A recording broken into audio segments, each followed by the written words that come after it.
the next topic, or really we're going into the next unit, which is Unit 5, quadratics. So we're going to be going into the first topic, which is graphing quadratics. So we'll be on graphing quadratics for the next week or two, probably.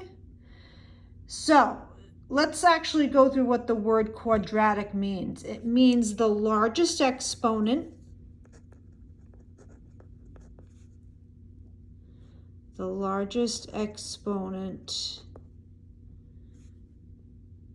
in the expression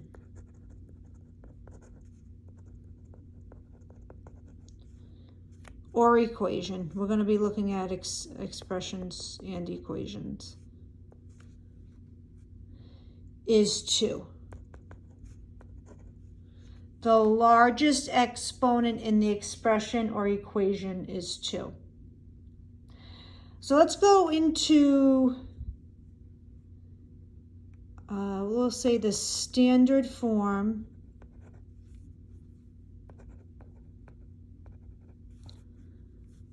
of a quadratic equation.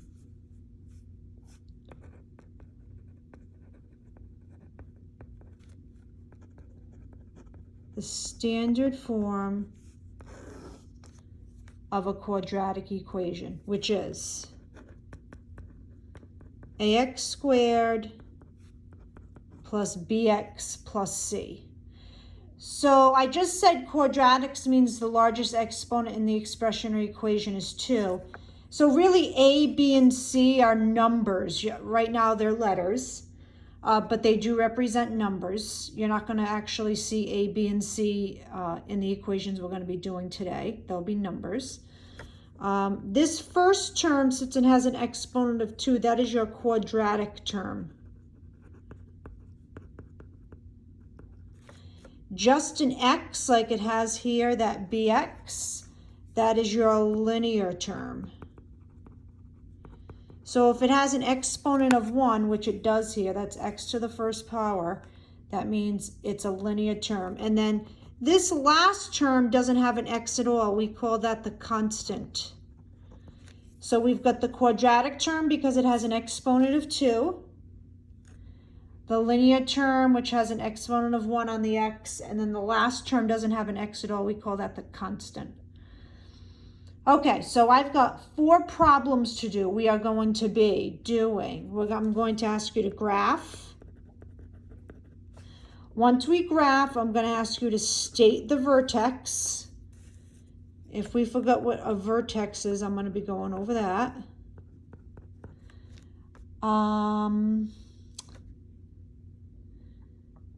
State if the vertex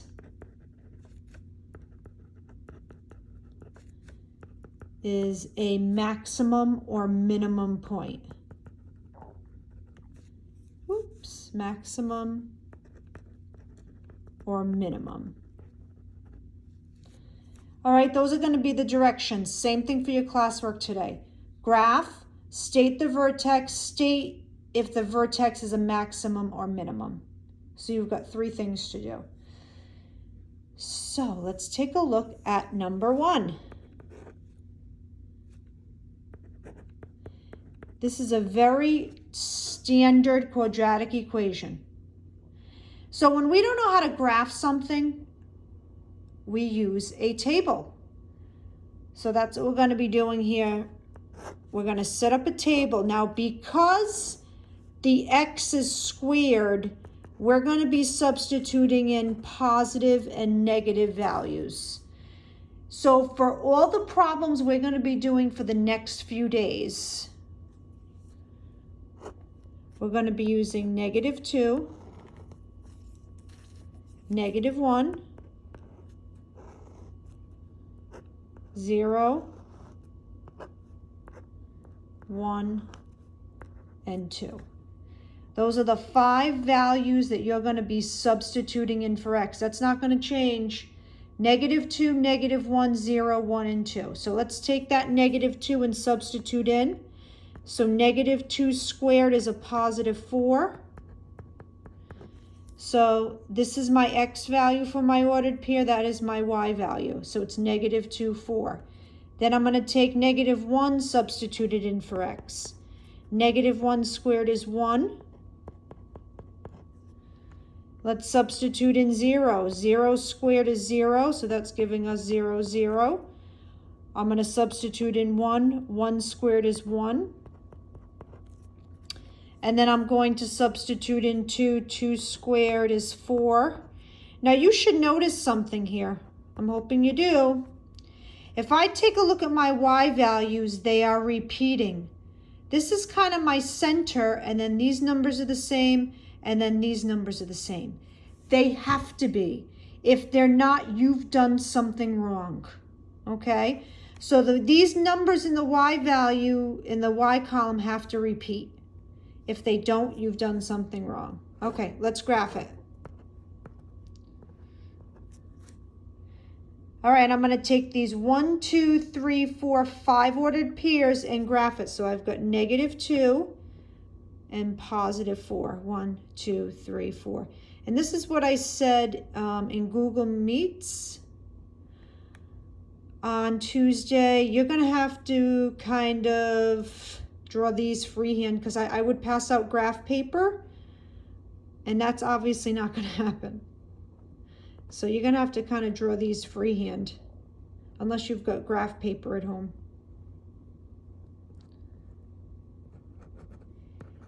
Every single one of your graphs has to be a U-shaped graph. If you're not getting a U-shaped graph, it's not a V, it's a U. If you're not getting a U-shaped graph, you've done something wrong. So there's two things that you have to have in all of these problems. The y values have to repeat except for this middle value. And then once you graph it, you have to get a U-shaped graph. Okay, now the vertex is the point where these two sides of the U-shaped meet. So this side and this side meet right here. So my vertex is 0, 0. And is that so my vertex is 0, 0. Is that a maximum? Is that our high point or a low point? Looks like a low point to me. So it's our minimum point. It's a low point.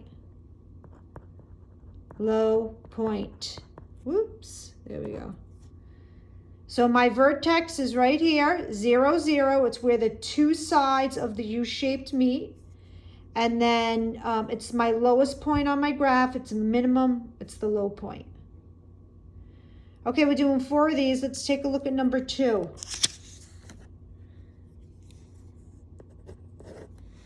So number 2, I've got f of x. Now remember, f of x means y. So don't think this is a different problem. It's not. F of x means y. So my first step is to set up my table. I've got my x and y column. Instead of f of x, I'm going to put y. It means the same thing. I am going to use the same 5 values.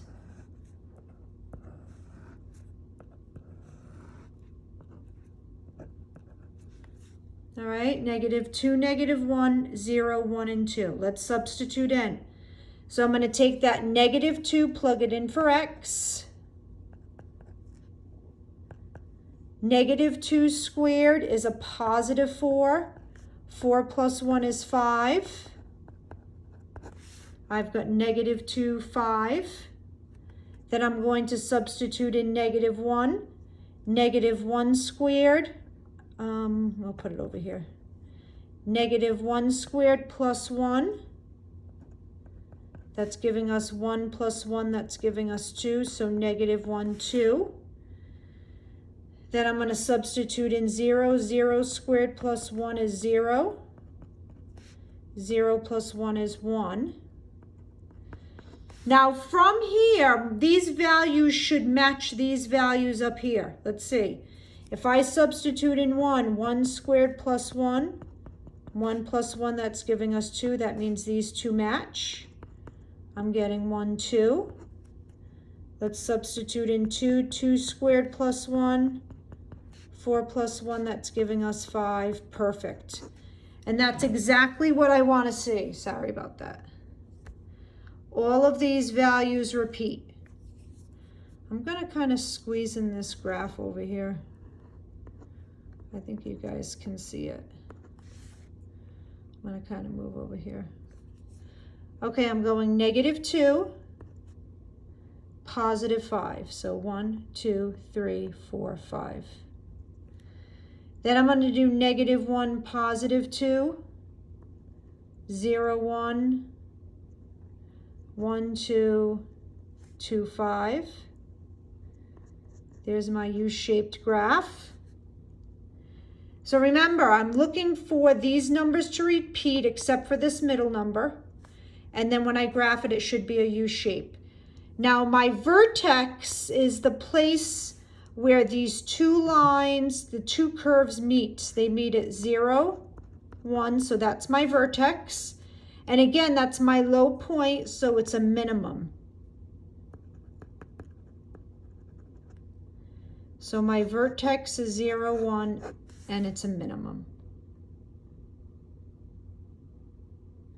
Okay, let's take a look at number 3. We got 2 more to do. Number 3, I've got g of x is equal to -x squared plus 3. So I'm wondering if you can see what the difference here is between the first 2 and number 3. Now I've got this negative. So the way I do this, same, I'm still going to set this up. Instead of g of x, I'm going to put y equals, I'm going to put really a -1 there. You don't see that 1, but it really is a 1. It's really -1. So I've got -2, -1, 0, 1, and 2. All right, now you have to be very careful with this. I'm going to take this -2 and substitute in there. -2 squared is a +4. 4 times -1 is a -4. So again, -2 squared is a +4. 4 times -1 is a -4. -4 plus 3, that's giving us a -1. Let's see. I'm not going to write the ordered pair. It should be -2, -1. I'm just running out of space. I didn't plan that very good, but anyway. All right, let's substitute in -1. -1 squared is a +1. +1 times -1 is a -1. Plus 3, that's giving us 2. 0 squared is 0. 0 times -1 is 0. Plus 3, that's giving us 3. 1 squared is 1. 1 times -1 is -1. -1 plus 3 is 2. And then if I substitute in 2, 2 squared is 4. 4 times -1 is a -4. Plus 3, that's giving us a -1. And if you see, these values match these values, which is exactly what I want. Now it's graphing time. Our graph is going to look different because of this negative that's out in front. So let's graph it. -2, -1. I've got -1, -2. Whoops, this should be down here. Get rid of that point. I've got 0, 3. If you can get rid of that point, that shouldn't be there. Whoops, there we go. I've got 1, 2, and then 2, -1. There's my U-shaped graph. And it's upside down. This one is going up. This one's opening down because of this negative. So when you see a negative out in front of that x squared, that means the graph's going to be opening down. So my vertex here, where the two sides of the U-shaped meet, is up here. So it's 0, 3, that's my vertex. And then it is a maximum. My vertex is a maximum because it's my high point. So my vertex is 0, 3, and it's a maximum. Okay, we're gonna do one more, and then I'm gonna let you guys work. Let's try to squeeze it in. Actually, I'm not. Let's do it on the back side. There's just not enough space. Okay, number 4, last one. I've got y is equal to negative 2x squared minus 1. So let's set up our table.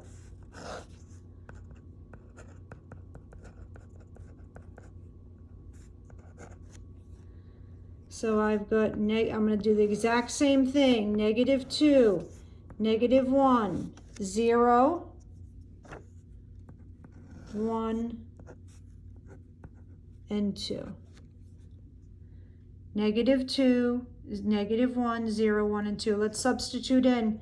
Negative 2 squared is 4. 4 times negative 2 is negative 8.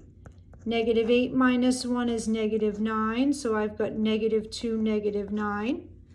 Let's substitute in negative 1. Negative 1 squared is 1. 1 times negative 2 is negative 2. Negative 2 minus 1 is negative 3. Let's substitute in 0. 0 squared is 0. 0 times negative 2 is 0. Minus 1, that's giving us negative 1. I'm going to substitute in 1. 1 squared is 1. 1 times negative 2 is negative 2 minus 1. That's giving us negative 3. And then 2 squared is 4. 4 times negative 2 is negative 1. Negative 2 squared is 4. 4 times negative 2 is negative 8. Negative 8 minus 1 is negative 9. We're getting an ordered pair of 2, negative 9. Now keep in mind, before I graph it, I always look here. If it's a positive, that means my U-shape's going up. Because this is a negative, I know it's going to be an upside down U. So let's check it. It should be upside down. Let's go here and graph it.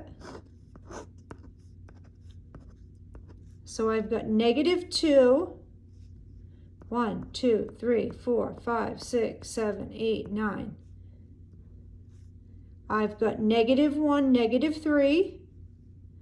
I've got 0, negative 1, 1, negative 3, and 2, negative 9. Yep, upside down U, that's exactly what I want. So I should have said here, we're looking to make sure these values match these values, which they do. That's going to be our middle one, which is actually right here. So my vertex, the place where those two sides of the curve meet, is at 0, negative 1. Oops. And then it's a maximum, it's my high point. So my vertex is 0, negative 1, and it's a maximum. All right, so we've done 1, 2, 3, 4 problems. All right, now I'm going to let you get working. I think you've got 9 problems to do. All right. That's it.